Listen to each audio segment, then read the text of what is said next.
तदेहाय दक्षिणामूर्तये नमः। ॐ शान्ति शान्ति शान्ति।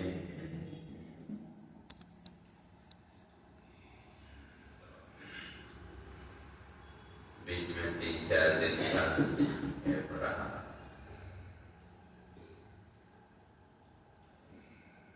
तो बीच में तो आप लोग स्वामी जी से तो अपने उसी क्रम को आगे बढ़ाते हैं।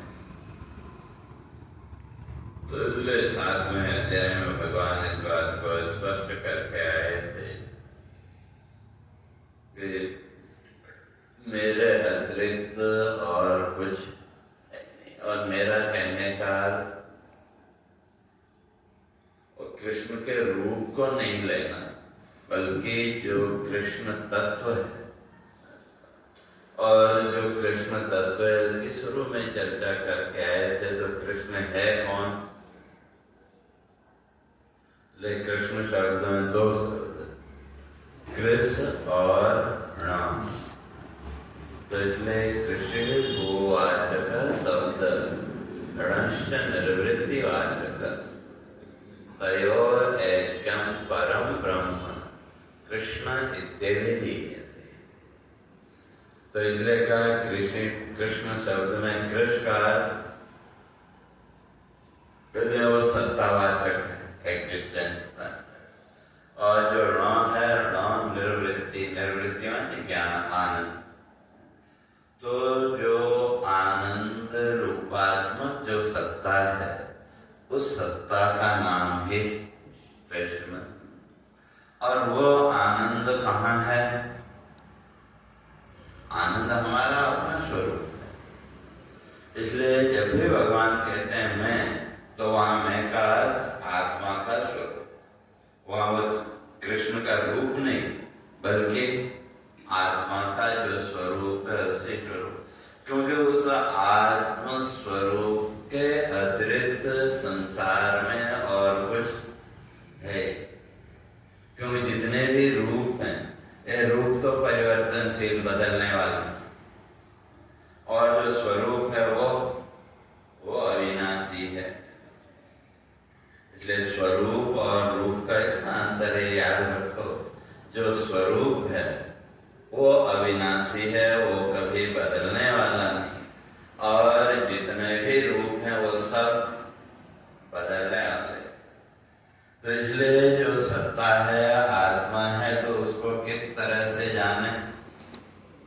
तो उसके 3 संबोधन दिए। अस्ति भाति प्रियम। अस्ति माने है, सत्ता बोध, और भाति माने उसका अनुभव, और प्रिय सबसे प्रिय कौन है? तो जहां ये 3 लक्षण हैं तो उसका नाम आत्मा। और जो संसार है का उसमें 2 ही चीजें, नाम और रूप। एक रूप हमारे सामने आया तो हमने उसको एक नाम दे दिया। तो इसलिए जितना भी संसार है वो क्या, नाम रूपात्मक। और अस्ति भाति प्रिय, ये 3 लक्षण आत्मा के। तो इसलिए भगवान ने कहा कि सब कुछ उस आत्म सत्ता के अतिरिक्त और जैसे उस दिन में हम लोग स्पष्ट किए थे कि संसार का जितना भी हमारा ज्ञान है, उस सारे ज्ञान से पहले हमें स्वयं के होने का ज्ञान चाहिए। अगर हमें अपने होने का ही ज्ञान न हो तो संसार की किसी भी वस्तु का ज्ञान असंभव है। तो सब जितना भी हमारा संसार का, जीवन का जितना भी व्यवहार है, तो उसका आधार फिर क्या हो गया? हमारे स्वयं के होने का ज्ञान, उसका सबका आधार है। लेकिन हमने समझा उल्टा।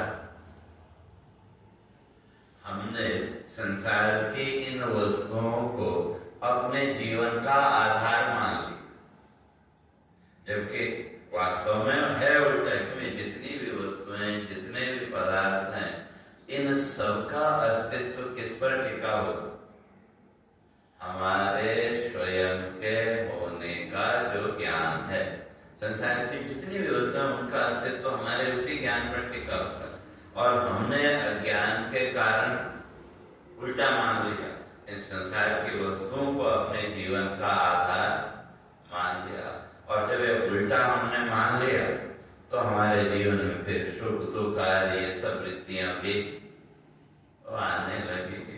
तो इसलिए भगवान इसको स्पष्ट करके आए थे कि वे बलम बलवताम चाहम काम रागम विवर्जितम, और उससे पहले बीजम माम सर्वभूतानां।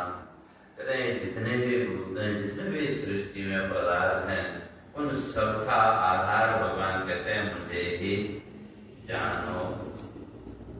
और इन सब भूतों के अंदर जो शक्ति है, उस शक्ति के रूप में भी भगवान कहते हैं मैं, जैसे कोई पंखा हवा देता है तो उस शक्ति का आधार क्या है?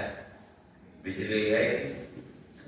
लेकिन बिजली को हम पकड़ सकते हैं, छू सकते हैं, या सीधे सीधे देख सकते हैं क्या? सीधे सीधे उसको नहीं देख सकते। लेकिन जो भी ये यंत्र हैं, इन यंत्रों में जो शक्ति है, वो शक्ति किससे? यंत्र में या विद्युत में? बिजली में। लेकिन अकेले बिजली से भी कुछ नहीं हो सकता, तो उसके लिए वो यंत्र चाहिए, और अकेले यंत्र से भी कुछ नहीं। तो उसी तरह से हमारा यह शरीर भी क्या है? मशीनरी कह लो या यंत्र कह लो। तो अब इसमें भी जो शक्ति, तो इसी तरह से इस सृष्टि के अंदर जितने भी पदार्थ हैं, उन सबके अंदर कहते जो शक्ति है, उस शक्ति के रूप में भी मैं ही हूं। और वो जो शक्ति है वो 3 प्रकार की, सात्विक, राजस और तामस। तो उसकी चर्चा तो भगवान आगे 14वें अध्याय से करेंगे। तो अब ये जो तीनों गुण हैं प्रकृति के, सत्व, रज और तम, तो अब इन तीनों गुणों की अपनी अपनी शक्ति, और ये जो तीनों गुण हैं, तो इनको जब उस परमात्मा कह लो, आत्मा का जब प्रकाश मिला, तो उसके द्वारा इन तीनों में क्या हुआ? क्रियाशीलता आई। और जब क्रियाशीलता आई तो 3 प्रकार की शक्ति प्रकट हुई, और उस शक्ति के प्रतीक के रूप में हमारे यहाँ 3 आदि देवों को माना, ब्रह्मा, विष्णु और महेश। इन तीनों को हम आदि देव मानते हैं ना। तो वास्तव में अगर देखें विचार की दृष्टि से, तो ये तीनों जो जिनको हम देवता मानते हैं, इन 3 शक्तियों के प्रतिनिधि।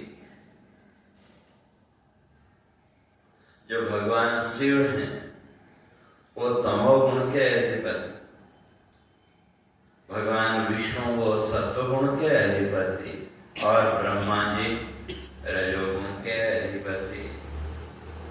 तो ये जो तीनों गुण हैं, तो ये कैसे कार्य करते हैं? तो 14वें अध्याय में भगवान ने इस बात को स्पष्ट किया कि जो सत्वगुण है, वैसे तो ये तीनों गुण बंधन के कारण, सत्व, रज और तम, ये तीनों ही गुण बंधन के कारण, लेकिन फिर भी सत्वगुण को श्रेष्ठ माना। क्यों? जैसे लोग कहावत है, लोहे को काटने के लिए लोहा है, तो उसी तरह से रजोगुण और तमोगुण की जो आसक्ति, उसका जो प्रभाव है, उसको कम करने के लिए सत्वगुण की आवश्यकता। तो इसलिए हम जो कुछ भी ये साधना करते हैं, आप शास्त्रों का श्रवण करते हैं, भजन कीर्तन करते हैं, भगवान की पूजा अर्चना करते हैं, तो इस सब का उद्देश्य क्या है? इस सब का उद्देश्य एक ही है, वो है हमारे जीवन में जो रजोगुण और तमोगुण की जो शक्ति है उसको कम करके अपने जीवन में सत्वगुण को बढ़ा। लेकिन उस ओर किसी ने ध्यान ही नहीं दिया, न किसी ने हमको बताया। हमने तो ये सब जीवन की क्रियाओं को संसार के फलों के साथ जोड़ के रखा है। तो जब संसार के फलों के साथ जोड़ रखा है तो फिर वहां रजोगुण और तमोगुण दोनों के प्रधान। तो इसलिए भगवान कहते हैं ये जो तीनों गुण है, सत्व, रज और तम, तो इनके अंदर जो शक्ति है उस शक्ति को भी प्रकट करने वाला कौन? वही आत्मसत्ता, जिसका हमको स्वयं के रूप में बोध है। और ये जो तीनों गुण है, सत्व, रज और तम, तो ये तीनों गुण काम कैसे करते हैं? तो विस्तार से तो फिर 14वें अध्याय से गीता पढ़ेंगे तो समझ में आएगा। तो वहां संक्षेप में कहा कि सात्विक पुण्य निष्पत्ति, पापोत्पत्तिश्च राजसे, तामसे नो भयम किंतु वृथायो क्षपणं भवे। कहते संक्षेप में यह समझो कि जब हमारे जीवन में सत्वगुण बढ़ेगा, सत्वगुण का प्रभाव जब बढ़ेगा तो क्या करेगा? पुण्य निष्पत्ति, हमारे मन में कोई न कोई पुण्य वृत्ति को वो सत्वगुण जागृत करेगा, अर्थात कोई न कोई पुण्य का भाव आएगा। और पापोत्पत्तिश्च राजसे, और जब रजोगुण का प्रभाव बढ़ जाएगा तो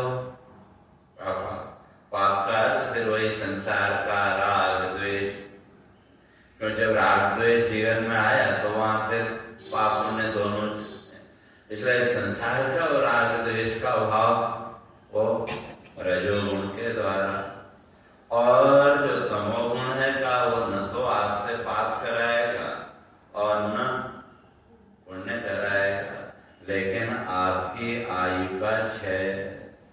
जैसे निद्रा में आप गए तो निद्रावस्था में पाप हुआ कि पुण्य हुआ? वहां न पाप है और न पुण्य, लेकिन आयु तो कम हुई थी, उतनी आयु तो इसलिए संक्षेप में।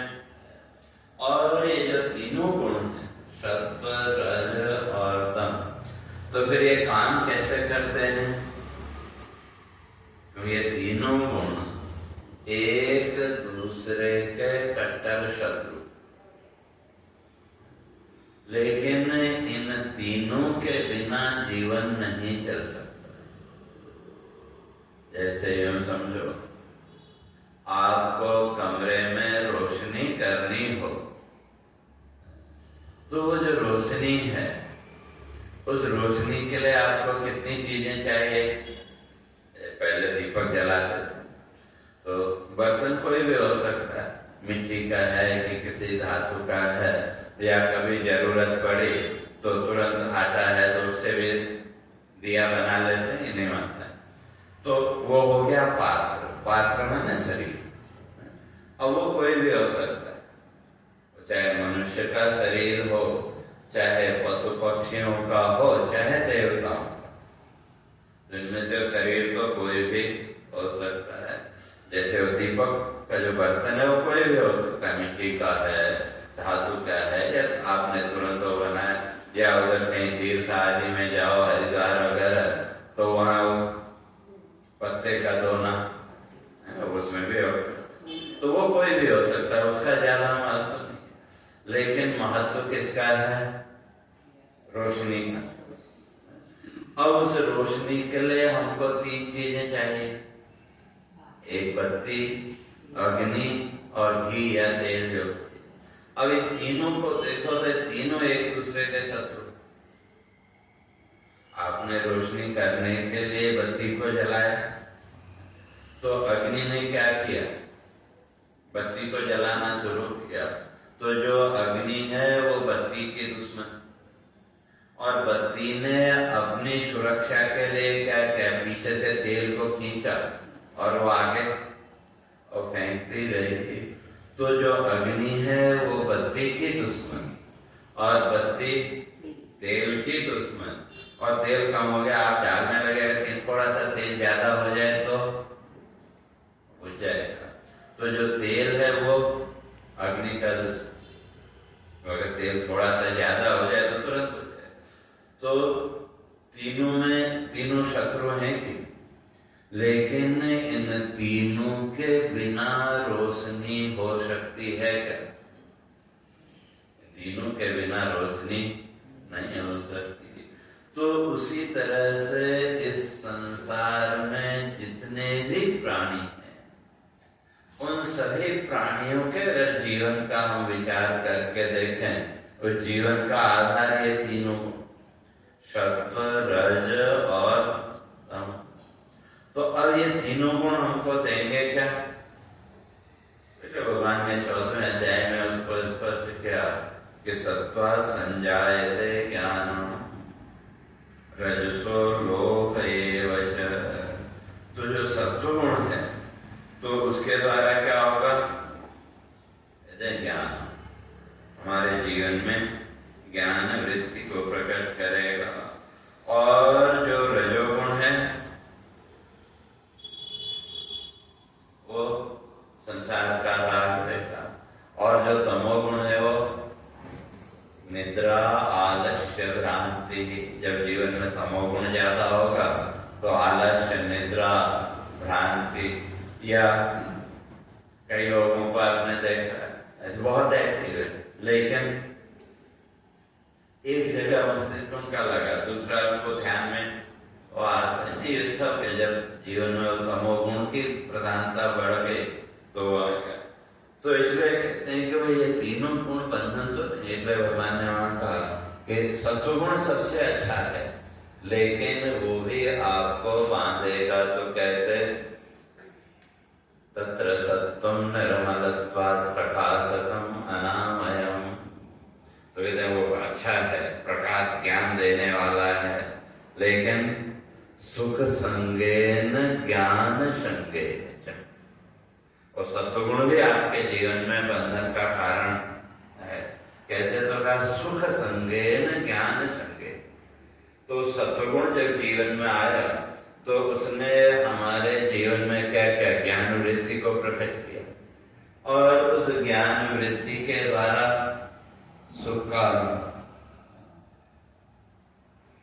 तो लेकिन वो फिर बंधन का कारण बना। क्यों? सुख तो जैसे इन तीनों गुणों की स्थिति बदली, सत्वगुण की स्थिति बदली, तो वो सुख का भाव भी वो भी चला गया, लेकिन अपने संस्कार को वो छोड़ के गया।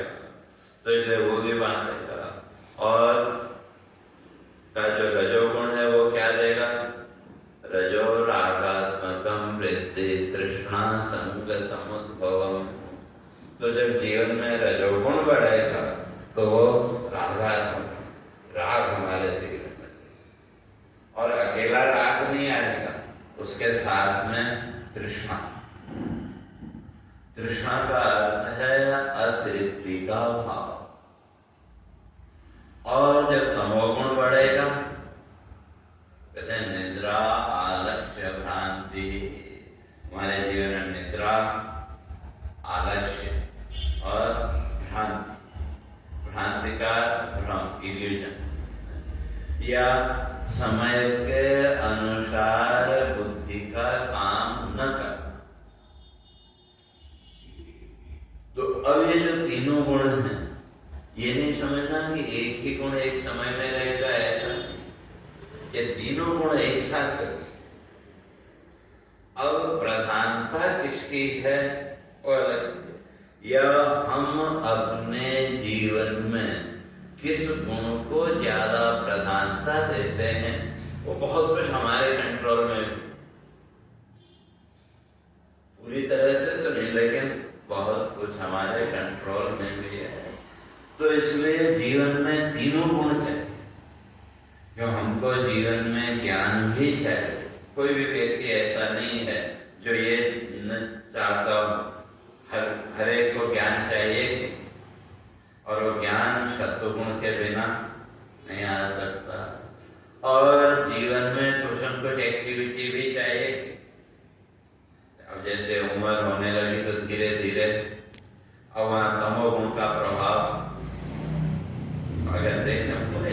में अगर देखें तो बचपन में सत्वगुण और रजोगुण का प्रभाव ज्यादा।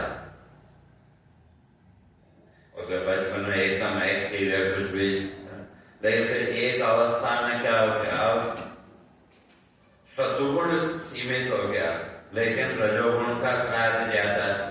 और एक अवस्था के बाद रजोगुण शिथिल हो गया, तमोगुण बढ़ने लगा, और जब शरीर का तमोगुण बढ़ने लगा तो धीरे धीरे अब हमारा शरीर गीला होने लगा, तो उसी को हमने वृद्धावस्था आदि होता। तो सामान्य जीवन में भी अगर देखें तो हमको ये तीनों गुणों की आवश्यकता।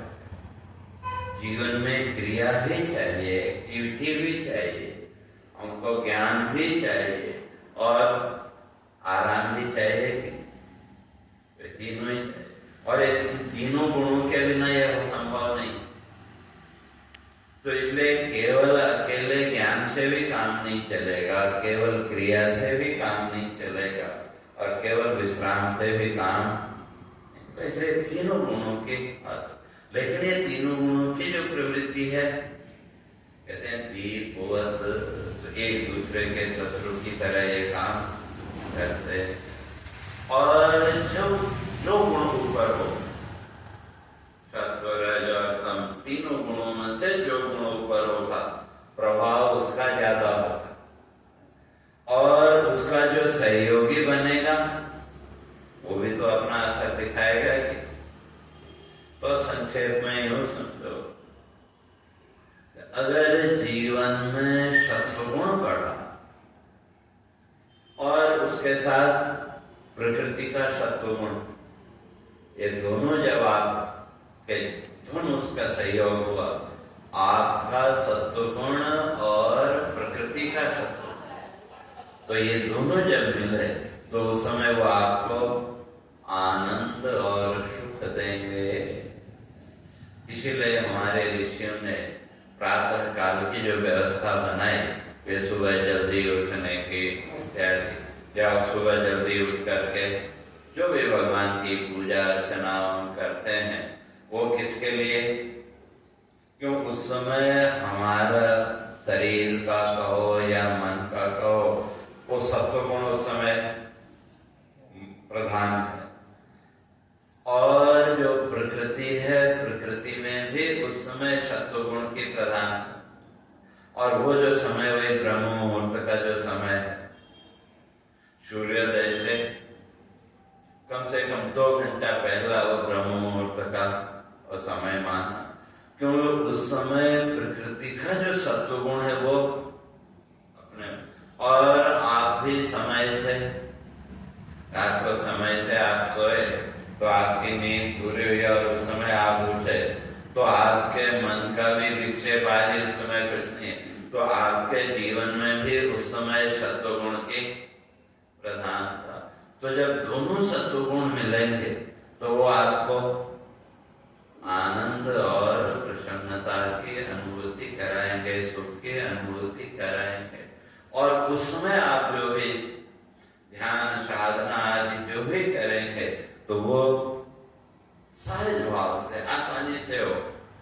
और वही अगर दोपहर में आप करो तो, और फिर जब दिन चढ़ता गया तो धीरे धीरे रजोगुण, तो जैसे जैसे रजोगुण जीवन में बढ़ा तो हमारा जीवन का विक्षेप, अब जब संसार के साथ जैसे जैसे जुड़ते गए तो जीवन का रजोगुण ऊपर आता क्या बढ़ता गया, और जैसे जैसे वो रजोगुण बढ़ा तो हमारे जीवन में विक्षेप, शायद मैंने पहले भी कहा था। तो ये तीनों का अनुभव भी जीवन में है। जो सुबह जब आपकी आंख खुली तो जिस दिन आपको ऑफिस या घर का कोई प्रेशर नहीं है, तो उस समय आपको एक मन की शांत स्थिति का अनुभव होता है। और वो अनुभव कितनी देर है, ज्यादा से ज्यादा जब तक आप अपने कमरे में, जब तक आप अपने कमरे में हैं, ठीक है, सामान्य संसार का भाव आदि हो सकता है, लेकिन उस समय सुख है कि दुख है, उसको विचार की दृष्टि से हम सुख भी नहीं कह सकते और दुख भी नहीं कह सकते। और जब सुख और दुख दोनों ही नहीं है तो आनंद कहना पड़ेगा। तो वो जो स्थिति है वो किसके, वो सत्वगुण की स्थिति, उस समय आपके मन में कोई डिस्टर्बेंस, कोई विक्षेप नहीं है। अब जब आप अपने रूम से बाहर निकले, अब जो भी दृश्य आपके सामने आया, बच्चे सामने आए, वे बच्चों को स्कूल भेजना और करना, तो सब एकदम से सब सामने आया। तो इन वृत्तियों के सामने आते ही आपके मन का वो जो शांत भाव था वो क्या हो गया, बढ़ता धीरे धीरे रजोगुण को हम जीवन में जब स्थान देने लगे तो उसने हमारे जीवन में विक्षेप पैदा किया। अब उस विक्षेप को सहन करने की भी हमारी एक लिमिट है। अब जब वो लिमिट हमारी क्रॉस होने लगी तो अब फिर हमको विश्राम चाहिए। घंटा आधा घंटा दिन में भी कई लोग करते हैं, रात में तो अब वो तमोगुण की आवश्यकता। तो कहने का अर्थ है कि ये तीनों गुण, सत्व, रज और तम, ये तीनों गुण हमारे पूरे जीवन को कंट्रोल करते हैं। और अगर सामान्य उसमें अगर समझना हो तीनों गुणों का जो प्रभाव वो कैसा है, मैं एक उदाहरण देता हूँ। आप कहीं जा रहे हैं तो ये तीनों गुण की अवस्था बदलती रहती है। ऐसा नहीं कि वो सत्व गुण खाली सुबह ही जीवन में रहेगा, ऐसा नहीं, इनकी स्थिति निरंतर बदलती रहती है। तो अब आप रास्ते में कहीं जा रहे हैं तो कई बार रास्ते में आपको डाइवर्जन भी मिलता है कि, तो अगर व्यक्ति सत्वगुण की स्थिति में है, उसके चित्त में उस समय सत्वगुण का भाव है, तो आप गए, आपने देखा तो चुपचाप वो जो डाइवर्जन एरो है वो, तो आप चुपचाप उधर से निकल जाते हैं। आपके मन में कोई विक्षेप कुछ नहीं पड़ा, आपने देखा और शांति से आप उधर से निकल गए। और अगर रजोगुण बड़ा हो तो जाना तो उधर से ही है, लेकिन आपके मन में विक्षेप, अरे कल तो मैं आया था, कल तो ठीक था, भाई रात में ये क्या कर दिया इन्होंने, ऐसा जो कुछ भी है। और आपके साथ में कोई हो तो दो चार बात उसको भी हम सुनाते हैं कि इन लोगों को भी आज ही करना था, ये जो कुछ भी, ये सब प्रत्यक्ष अनुभव है जीवन। तो अब जब रजोगुण बढ़ा तो उस रजोगुण ने क्या किया, बिना कारण के हमारे मन में अशांति लाया कि जाना तो उसी रास्ते से जहां से निर्देश कहते हैं, उसके अलावा कोई विकल्प है नहीं, गए उसी रास्ते से, लेकिन हमारा मन बिना कारण के अशांत हुआ कि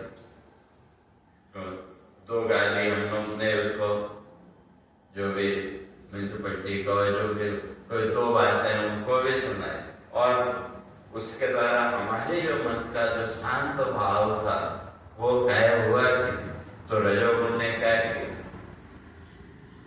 बिना किसी कारण के हमारे मन को अशांत करना, वो काम है रजोगुण का। और अगर तमोगुण उस समय बड़ा हो तो देखा सामने भी रास्ता इधर से नहीं है, इधर से जाना है, लेकिन फिर भी जो तमोगुणी लोगों को क्या कहते हैं, इनके बात का रास्ता।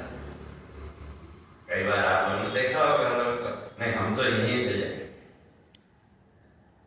तो गए उधर से, लेकिन आगे बैठा था चौकीदार, उसने आपको रोका। ये तो रोज की घटनाएं हैं। कई बार आपने निर्देश किया वो किया तो भी लोग नहीं मानते, तो क्यों, वो तमोगुण की अवस्था में बस दिखाई दे रहा है, लेकिन फिर भी उसी रास्ते से जाना। तो आगे बैठा है चौकीदार, तो उसने रोका, तो उसके साथ भी कहा सुनी, आपके भी दो बात आपने उसको सुनाई, उसने भी दो बात आपको सुनाई, और अंत में वो चौकीदार उसने क्या किया, आग को पकड़ के फिर वहीं लाया जहां से आपको घूम के जाना था। तो अब तमोगुण ने क्या किया, समय की बर्बादी की कि समय भी उसमें किया और आपके मन का विक्षेप भी बढ़ा।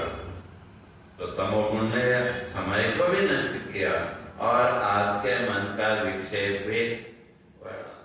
तो ये सामान्य जीवन में अगर देखें तो तीनों गुणों का प्रत्यक्ष कि जब जीवन में सत्वगुण का उद्रेक होगा, सत्वगुण बड़ा होगा, तो उस समय हम जीवन की जो भी परिस्थितियां, केवल वो रास्ते थी नहीं, अपने जीवन में भी क्यों सबको पता है कि हमारे जीवन में जो भी परिस्थितियां सामने आई या आएंगी, उनको स्वीकार करने के अलावा हमारे पास दूसरा रास्ता क्या है।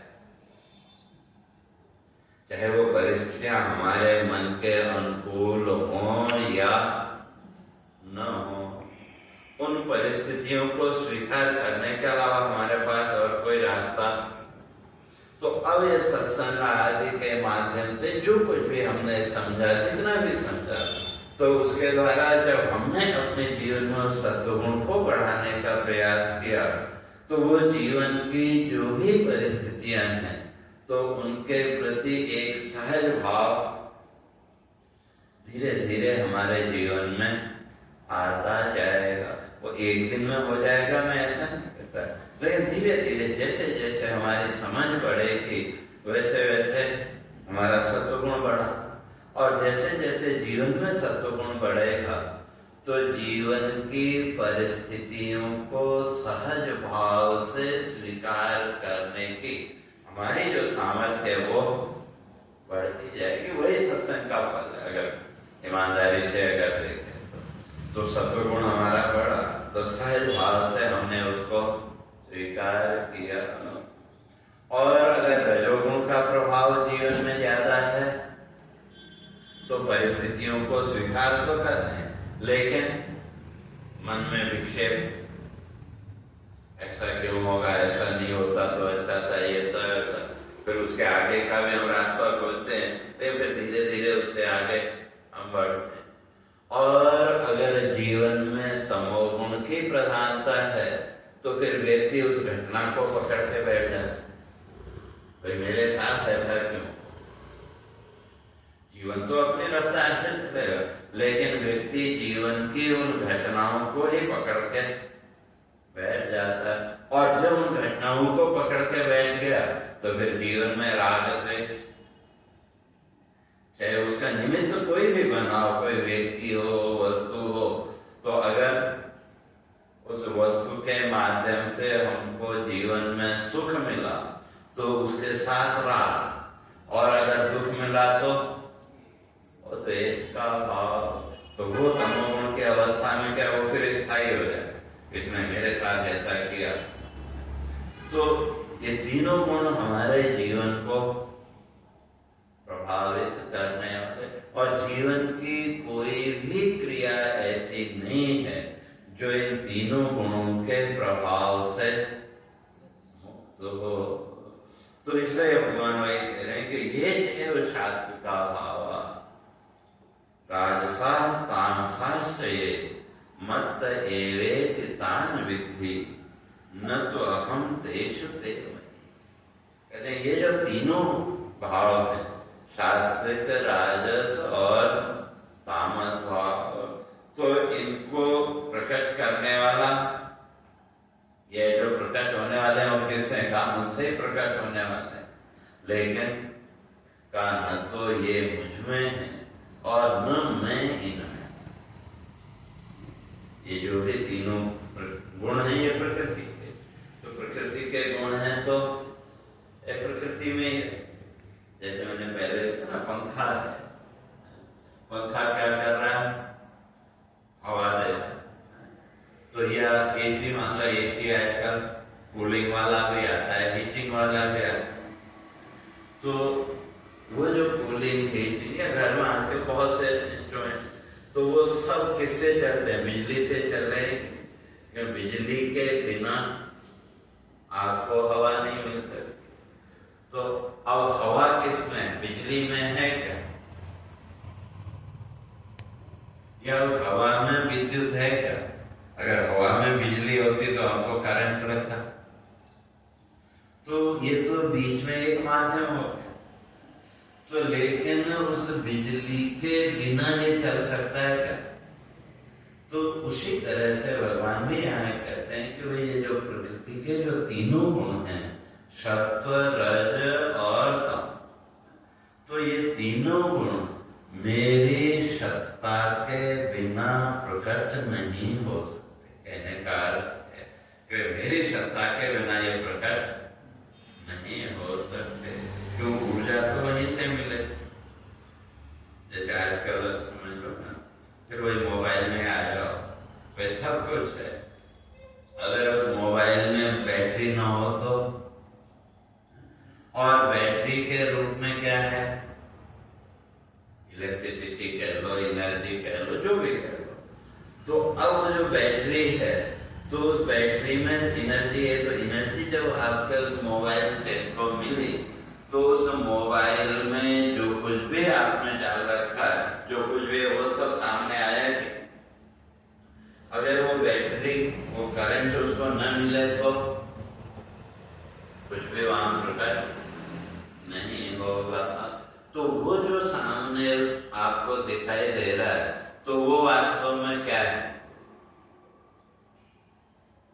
वही भगवान कहते वो जो एनर्जी है, जो ऊर्जा है, वो ऊर्जा उसमें है ऐसा नहीं, या वो उसमें है, लेकिन वो जो ऊर्जा है, वो जो शक्ति है, कहते हैं वो आत्मशक्ति इन तीनों प्रकृति के तीनों गुणों को प्रकट करने का एक माध्यम है।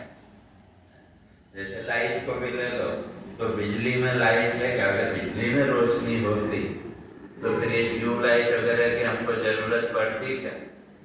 तो वैसे तो, और लाइट अगर उस बिजली में अगर होती तो जहां भी उसका वायर है, तो वहां आपको लाइट दिखनी चाहिए थी ना, लेकिन दिखता तो नहीं है कुछ। तो ये तो क्या, थोड़ी देर के लिए बीच में एक जो इंस्ट्रूमेंट आया, तो उसने क्या किया? उसके रूप को अलग अलग ढंग से प्रकट कर दिया। तो इसी तरह से प्रकृति के जो तीनों गुण, सत्व, रज और तम, तो इन तीनों गुणों के माध्यम से क्या हुआ? वो जो शक्ति है, शक्ति प्रकट हुई। तो शक्ति इनसे एकदम अलग है। तो वही भगवान यहाँ कहते हैं कि पिछले दूसरी पंक्ति में मत एवेति तान विद्धि, कहते हैं ये तीनों जो गुण हैं, ये मत एवेति का, ये मेरे से ही प्रकट होते हैं, ऐसा समझो। लेकिन सब इंस्ट्रूमेंट है। तो जिसको हम मैं कह रहे हैं, वो भी एक फीलिंग के अतिरिक्त, और तो अगर बॉडी को देखें तो ये तो इंस्ट्रूमेंट ही है। अब इसमें अगर आयुर्वेद के हिसाब से देखें तो उन्होंने वात, पित्त और कफ को माना कि और हर एक व्यक्ति का जो शरीर है उसका अपना अलग एक है। किसी का वात प्रधान है, किसी का कफ प्रधान है, किसी का पित्त प्रधान है। पित्त प्रधान है एसिडिटी, कई लोगों का थोड़ा सा भी और कुछ करें तो एकदम एसिडिटी हो जाएगी। और जो वात प्रधान है उनको थोड़ा सा भी हुआ तो सर्दी आदि, और कफ प्रधान बलगम आदि वो सब। तो इसलिए तीन ही प्रकार के शरीर, वात, पित्त और कफ। तो अब इन तीनों का जो संतुलन है, बैलेंस है, हर एक की बॉडी में अलग अलग है। ठीक है, आजकल जो आप टेस्ट वगैरह कराते हैं तो वो एक पैरामीटर साइंटिस्टों ने रखा हुआ, कम से कम इतना होना चाहिए, या इससे ज्यादा नहीं होना चाहिए। मतलब वो सबका उसके बीच में कम ज्यादा है तो वो चलता है। तो इसी तरह से वात, पित्त, कफ कहें या सत्व, रज और तम कह लें, तो ये तीनों जो गुण है ये पूरा उसको चलाना है। और जिसको हम मैं कहते कहते हैं, पीछे चर्चा करके आए थे, जिसको हम जीव या मैं कहते हैं, तो मैं भी तो क्या है, एक फीलिंग ही है ना। तो मैं क्या, तो शरीर को हम मैं नहीं कह सकते, मन बुद्धि आदि जो है उनको भी मैं नहीं कह सकते, तो मैं की एक फीलिंग है। और वो भी फीलिंग कैसे, इंस्ट्रूमेंट थ्रू इंस्ट्रूमेंट। लेकिन यह है कि वो जो आपकी शुद्ध में की जो फीलिंग है, वो बचपन से लेकर के आज तक वो जैसी थी वैसी की वैसी। फिजिकल जो फीलिंग है वो समय के साथ चेंज होती गई, लेकिन जो शुद्ध में का जो आपका अनुभव या फीलिंग हो, वो तो यूं कहते हैं। और वो जो फीलिंग है वो भी किसके माध्यम से, फीलिंग भी एक तरह से इंस्ट्रूमेंटल ही है। जैसे मैंने अभी कहा ना, जब तक आप अपने कमरे में हैं, मैं हूं ये तो क्या है, लेकिन मैं कौन हूं क्या हूं वो कुछ। तो अब जैसे कमरे से आप बाहर निकले, बच्चे सामने आए, तो बच्चों के सामने आते ही मैं इसकी माँ हूं, मैं इसकी दादी हूं, ये भाव आए। तो ये दादी या माँ उससे पहले कहाँ थे, आप तो थे, शरीर भी आपका है, लेकिन ये माँ और दादी ये जो भी और है ये कहाँ थे। लेकिन हमने इसी को सच्चा मान लिया संसार में, तो ये भी तो एक रिफ्लेक्शन कह लो। कोई सामने जो ऑब्जेक्ट हमारे आया, उसका जो रिफ्लेक्शन है उसको हमने सच्चा मान लिया। बच्चे आए तो हमने अपने को माता पिता मान लिया, बड़े माता पिता सामने आए तो उनके आगे हमने अपने को बेटा बेटी जो भी माना। और इस तरह से सुबह से लेकर के शाम तक हमने अपने कितने रूप देखे, बहुत रूप देखे, और हर रूप आपका, और हर रूप में आप, हर रूप आपका और हर रूप में आप हैं। लेकिन आप अपने किसी भी रूप को अपना असली रूप कह सकते हैं क्या? तो हर रूप आपका, हर रूप में आप, लेकिन फिर भी आप इन सबसे अलग हैं कि? तो आप में कौन सा रूप है? वही भगवान यहाँ भी कह रहे हैं, ये सब जितना भी ये संसार के ये तीनों गुण जो भी हैं, ये किससे प्रकट हुए? कहते हैं इनको प्रकट करने वाला मुझे, जैसे हमारे जितने भी रूप में जो भी हमने अपने को माना, सुबह से लेकर के शाम तक के जीवन के व्यवहार में, उन रूपों का महत्व हमारे बिना संभव है क्या? और जहां जैसी जरूरत है उस हिसाब से हमने एक अपने रूप की कल्पना कर, जो भी जीवन का व्यवहार जहां जैसा है उसके हिसाब से। तो हर रूप में आप हैं कि नहीं? हर रूप में आप, क्योंकि जिस समय आपने अपने को माँ बेटी बहू जो भी माना, तो उस मान्यता के साथ साथ मैं हूं ये भी भाव है कि मैं हूं का भाव पहले, बाद में ये ऊपर माने हुए रूप, मैं इनकी बहू हूं, बेटी हूं, जो कुछ भी, तो मैं का भाव तो हर समय है कि, और ये भाव भी, तो ये भाव भी तो आपसे ही प्रकट है, माँ बेटी जो कुछ भी है। तो आप वास्तव में कहाँ, या आप वास्तव में क्या है? इन सबसे भिन्न है कि, और जिस समय जिस रूप की आपको जरूरत थी, उसी के अनुसार उस रूप के गुण भी प्रकट हुए थी। भाई माता पिता आए तो उसके सामने हमने अपने को पुत्र पुत्री के रूप में देखा, तो उस समय वही गुण प्रकट हुए थी। और बच्चे सामने आए तो बच्चों के सामने आते ही माँ दादी के रूप में, तो वो आपके अंदर वो वात्सल्य भाव, वो प्रेम भाव, वो गुण प्रकट हुए। तो ये सारे जितने भी जीवन के गुण हैं, और हर जगह आप देखो तो हमारा एक अलग रोल है, हर रूप के साथ हमारा अलग अलग होता है, लेकिन इन सबको प्रकट करने वाले कौन? हम ही हैं कि?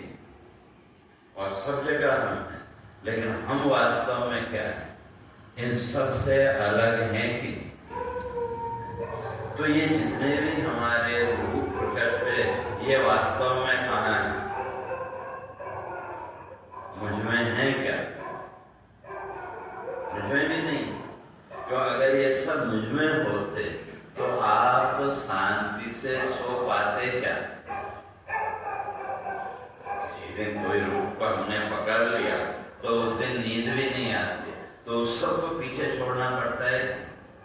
तो अगर ये सब रूप वास्तव में आप में होते तो आप शांति से सो पाते क्या?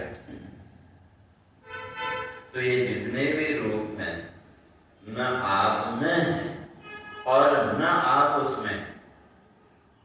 आप तो इन सबसे एकदम ठीक है। इस समय व्यवहार के समय, व्यवहार के लिए आपने अपने उस रूप को थोड़ी देर के लिए प्रकट किया, जीवन का जो भी व्यवहार है, तो वो जितने भी आपके रूप हैं, आपकी सत्ता के बिना प्रकट हो सकते हैं क्या?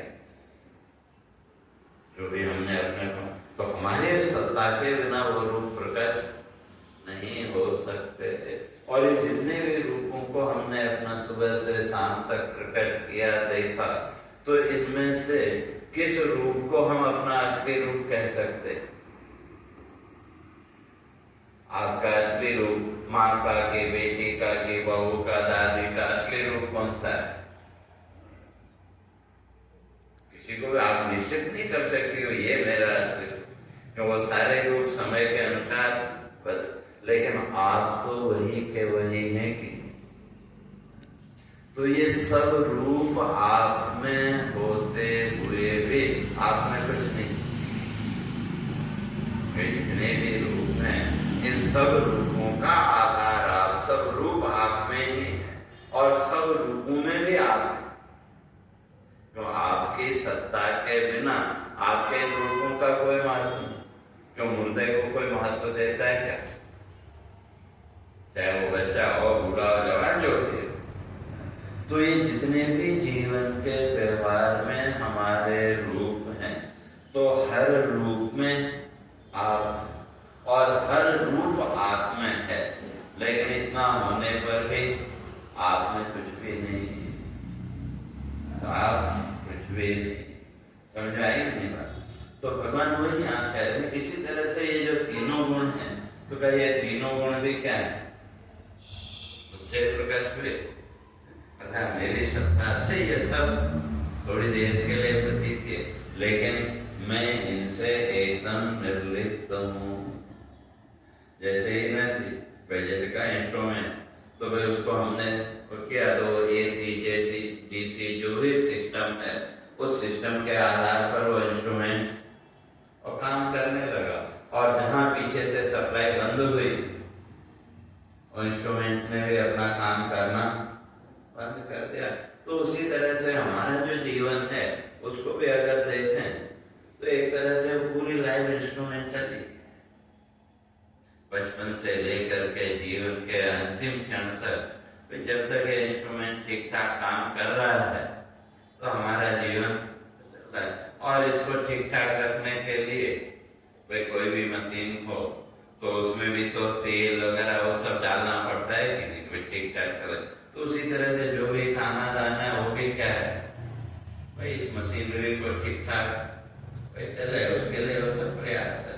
तो पूरा जीवन अगर देखें तो एक तरह से वो इंस्ट्रूमेंट की तरह, लेकिन अब वहां पर उसी का अहंकार हमने जब जीवन में पाल लिया, तो उस अहंकार के कारण फिर जीवन में वो सुख दुख आदि के भाव, संसार के राग द्वेष आदि ये जितने भी विकार हैं वो हमारे जीवन में आते थे, और उसी के आधार पर फिर सत्वगुण तो हमारा पीछे छूट गया, रजोगुण और तमोगुण वो बढ़ते गए, और जब रजोगुण तमोगुण बढ़ते गए तो जीवन में राग द्वेष, और उस राग द्वेष में फिर सुख और दुख। और अगर ये साधना आदि के द्वारा हमने जब अपने सत्वगुण को बढ़ाया तो सत्वगुण ने हमारे जीवन में प्रसन्नता और आनंद के भाव को प्रकट किया। तो इसलिए इसी बात को कहते हैं, तो इसलिए त्रिभी गुणमय भावै ये भी सर्वमिदं जगत मोहितम ना विजानाति मामेभ्यः परम। तो इसलिए कहते हैं ये सारा संसार तो इन तीनों गुणों से मोहित, और इसमें मोहित होने के कारण का वो मेरे स्वरूप को नहीं जान पाता। तो क्यों और कैसे उसकी चर्चा हो गई। ये तो स्पष्ट हुआ है कि भाई सब कुछ भगवान जो कहते हैं भाई मुझसे है, लेकिन मुझमें कुछ नहीं, मैं सबसे एकदम अलग हूँ। तो आगे की चर्चा